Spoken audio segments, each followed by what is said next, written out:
Okay, now that you've done your first workshop and hopefully haven't just copied what I've put on the slides and actually done some research, I'll be able to check this.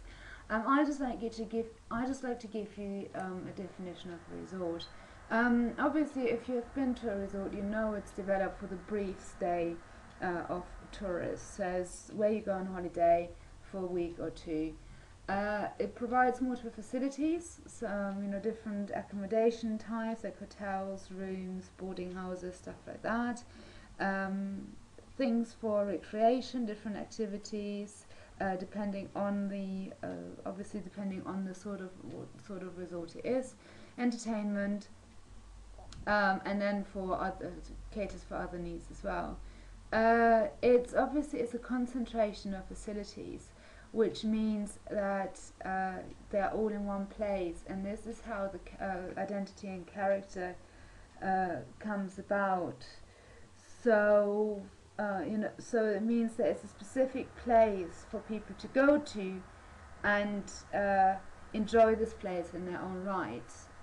Resorts were built for a purpose, and this is what they are supposed to do for a temporary time. They're supposed to cater for tourist needs.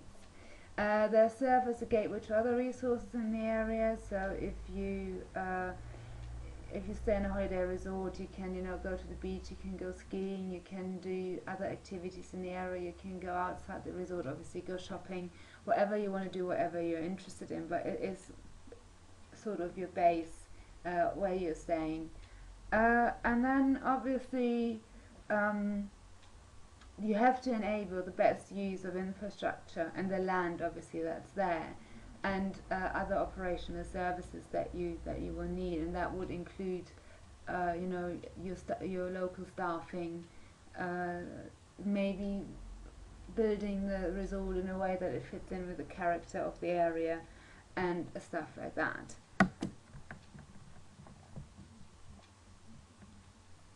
Just looking at the history of resorts have always been there. Resorts have been, as old as 2,000 years, even older than that. Because if you think about the Romans, they were great conquerors and they were great inventors. So they actually,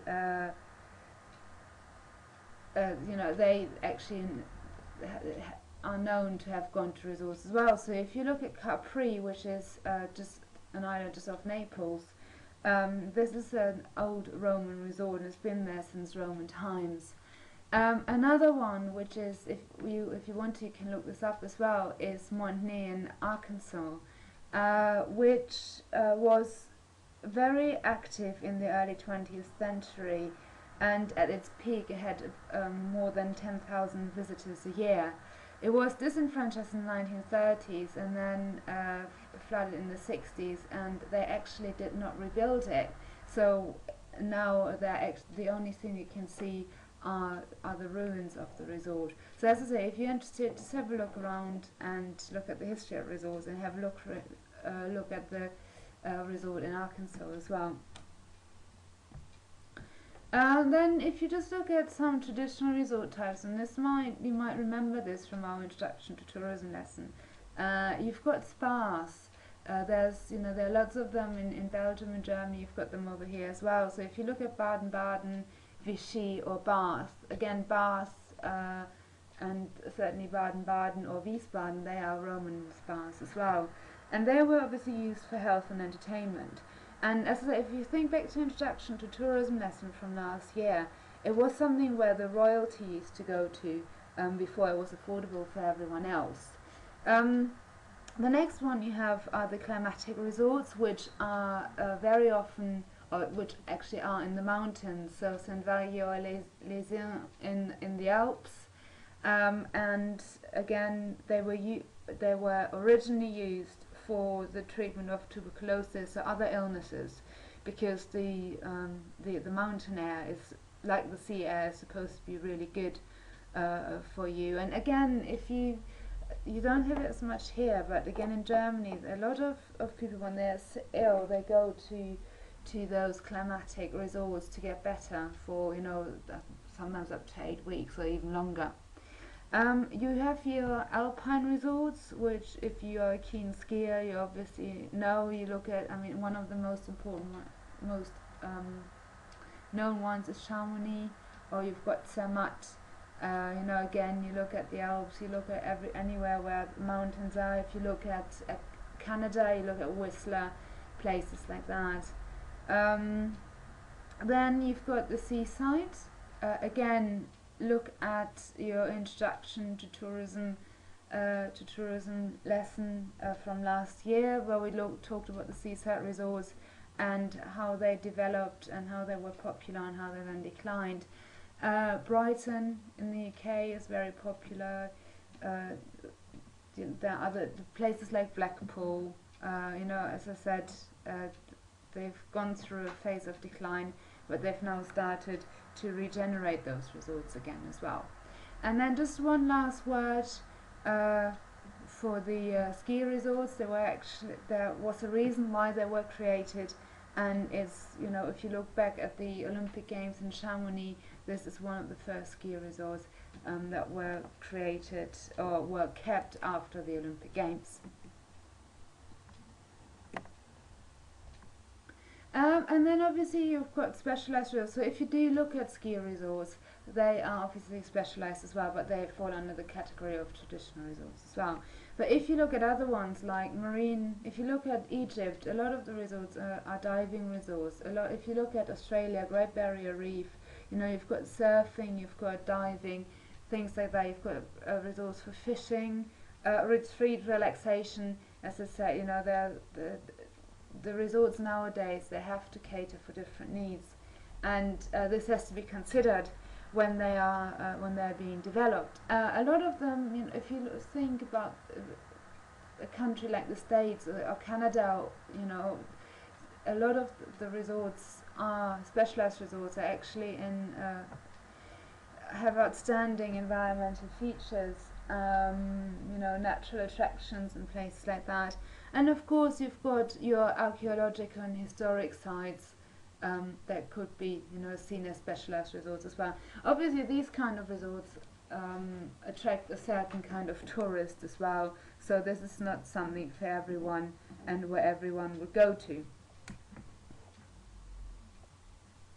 Okay, just looking at some of the characteristics, you obviously have places like, you know, the Italian Riviera, St. Moritz, Newport, and also of course you've got resorts like attractions, you know, Disney World, for example. Walt Disney World is a resort. You stay there, you go to the attractions, and you enjoy, you know, you hopefully enjoy yourself. Obviously when you look at resorts and their development, there's a reason why they're developed, and tourism is the main role, whether it's come naturally or whether they've been built for the purpose of tourism. Tourism plays a major economic role. There's one important thing. Obviously there are people living in the area as well, and you have to look at the carrying capacity. You know, you can't, if you don't have enough bed space, or if you don't have the infrastructure to support a lot of tourists or over a certain amount of tourists, you know, you can't have them there. So you've got to look at the percentage of tourist beds to the inhabitants, to the people who live there. And the tourists in most resorts, because of the infrastructure and the way they are built and what they provide, make up at least half the resident population. So you can imagine if a resort is a ski resort, or if a resort is a summer resort, when they're out of season, the population goes down dramatically.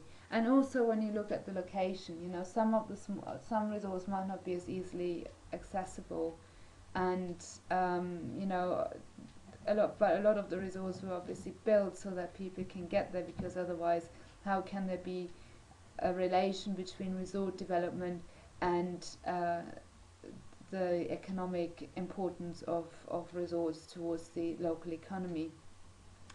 And one thing to take into consideration is that the accommodation is entirely provided. So if you look for example, something like Disney World Resort, they have hotels. If you look at your ski resorts, they have resorts that they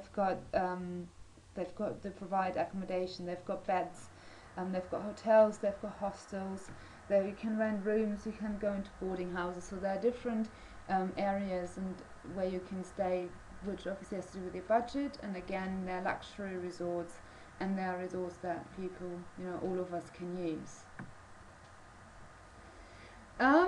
Then obviously, I always think at the moment that the word resort has a bit of a negative aftertaste to it, and I think a lot of it has to do with a lot of changes, with a lot of way we go on holiday and what we want to do and what we are expecting. So if you look at fortunes decline in recent years, and this has a lot to do with the change in fashion and the style of living, what people want. It's all about knowledge. What do we know? We know so much more about impacts of tourism, about where we want to go. We want to book our holidays individually and not just stay in a resort. I think, and if you take skiing as an example, it's still very popular, but people are now thinking, about the impact that skiing has on the environment. If you look at erosion, and also if you look at the social impacts and seasonality and things like that. Then you look at the structure of the markets has changed, and then of course the choice of accommodation and recreation. We've got so much choice now. There's so many other things. We don't have to rely on resorts anymore. And again, one of the good examples here is in the UK is Blackpool, as a seaside resort, which has actually declined dramatically.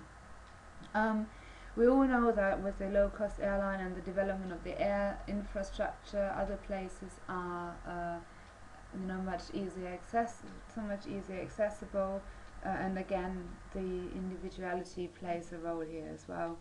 A huge amount of competition, so traditional resorts is not what we want anymore. People want, the more niche market resorts, the activities, something where you can talk about, and not everyone, not everyone does. So obviously, the development has been concentrated on other areas of resort development. And then the other thing is, very often if you think of resorts, you think of all-inclusive and people who don't have a lot of money. So you've got the low-spend visitors and also the aging population playing a vital role here.